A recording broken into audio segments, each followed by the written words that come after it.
Australia will not know the result of its federal election for days as counting in tight seats continues. 12 out of 150 lower house seats remain in doubt, with counting of pre-poll, postal, and absentee votes to resume on Tuesday. The official Australian Electoral Commission tally has Labor on 71 seats and the ruling Liberal National Coalition on 67 seats.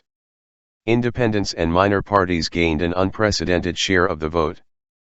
Prime Minister Malcolm Turnbull said early on Sunday morning he expected to get the 76 seats he needs to form a new administration.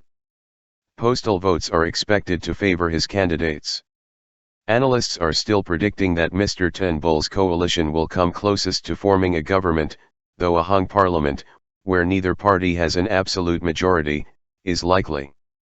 In that case, both Mr Turnbull and Labor leader Bill Shorten will have the chance to form government by doing a deal with independents and minor parties. Mr Shorten said in a speech that Mr Turnbull's coalition had lost its mandate to govern.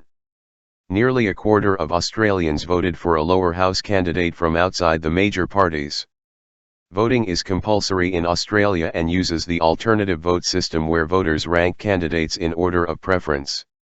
All 150 seats in Australia's lower house, the House of Representatives, were being contested at this election, as were all 76 seats in the upper house, the Senate. Results for the Senate vote are expected to take several weeks. It is the first time in decades that all the seats in both houses have been contested in a single election. The double dissolution election, as it is known, was called by Mr Turnbull in an attempt to break a deadlock over industrial relations legislation. Counting will not resume until Tuesday because postal votes, absentee votes, and pre-poll votes need to be packaged up and returned to each electoral district to be processed. Senator Nick Xenophon's newly formed party, the Nick Xenophon team, took the lower house South Australian seat of Mayo, formerly a safe Liberal seat. Mr Xenophon is expected to be returned to the Senate and his party appears certain to gain additional upper house seats. Pauline Hanson's One Nation party has polled strongly in Queensland and although it has not won a lower house seat, its preferences have tended to flow to the opposition Labor Party. Ms Hanson, who gained notoriety for her anti-immigration views in the 1990s, told the Nine Network that, based on early results, she was likely to secure 2 spots in the Senate.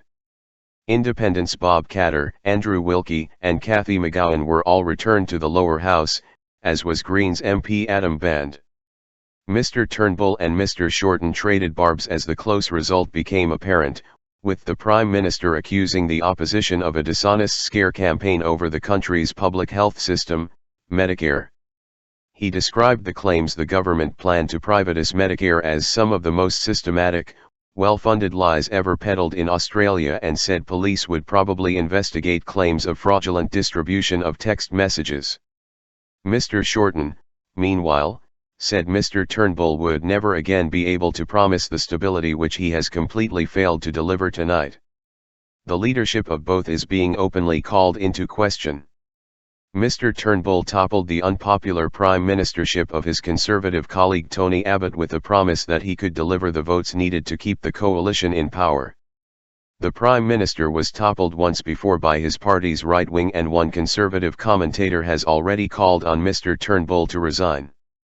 Despite his strong showing, reports this morning said some Labour figures were agitating against Mr Shorten in favour of popular left-winger Anthony Albanese.